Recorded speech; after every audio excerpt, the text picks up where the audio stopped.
Now, some schoolhouses had one door and some had two doors, where the boys would enter on one side and the girls on the other. Boys and girls were often separated on opposite sides of the schoolroom, too.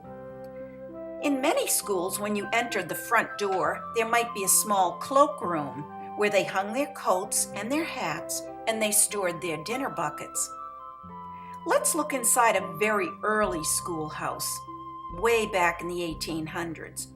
In this painting, called The Country School by Winslow Homer, desks were slabs of wood that were fastened to the walls. The scholars sat facing the walls with their backs facing the teacher, and she taught from the front of the room. They would have to turn around to read or recite for the teacher. You can see in this painting that the boys and girls actually sat on separate sides of the room. The littlest children actually sat near the front. In this painting, one little boy is crying because he probably doesn't want to be on the girls' side, or he's just tired and he wants to go home. Eventually, most schoolhouses built the desks so that the children could face the teacher, sitting in a single desk or in a double desk with a partner. If you look around the room, you'll see that there are many windows to let in as much light as possible, because for much of the country school era, there was no electricity, and that was the only light they had. On the very sunniest days, there might be curtains or shades that they could pull to help block the sun.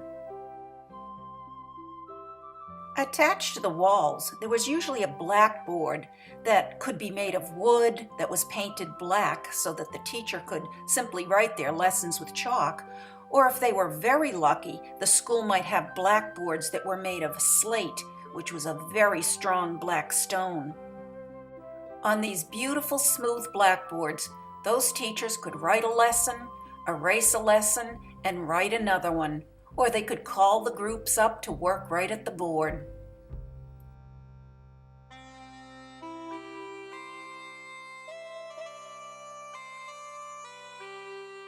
The earliest schoolhouses were heated by a fireplace that was usually at one end of the room, or eventually by a big, heavy, pot-bellied stove that needed wood or coal for fuel. You can tell by the shape of these stoves why they called them pot-bellied stoves.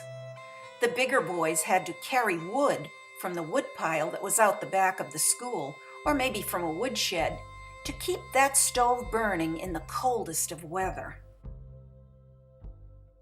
You might ask yourself who taught in those little schools. Well, the early one-room schoolhouse could have either a man teacher known as a schoolmaster or a woman teacher known as a schoolmistress or schoolmarm. Teachers were often young and inexperienced, but some were older ladies and men whose families might have been grown and gone. They worked very hard to teach all those children who actually ranged in age from about 4 years old to even 18 years old or older. These teachers taught kindergarten through the 8th grade in that one small room. And remember, there was only one schoolhouse for all the children who lived in a district, so you were even in the same room with your brothers and sisters. How would that work for you? In the early days of the 1800s, school was only open for about 10 or 11 or 12 weeks in the summer, and maybe 10 or 11 or 12 weeks in the winter. They only had 2 school terms.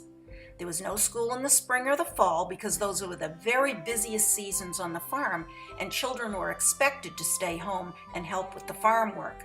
As the years went by, the number of school days increased if the district could afford to pay the teacher.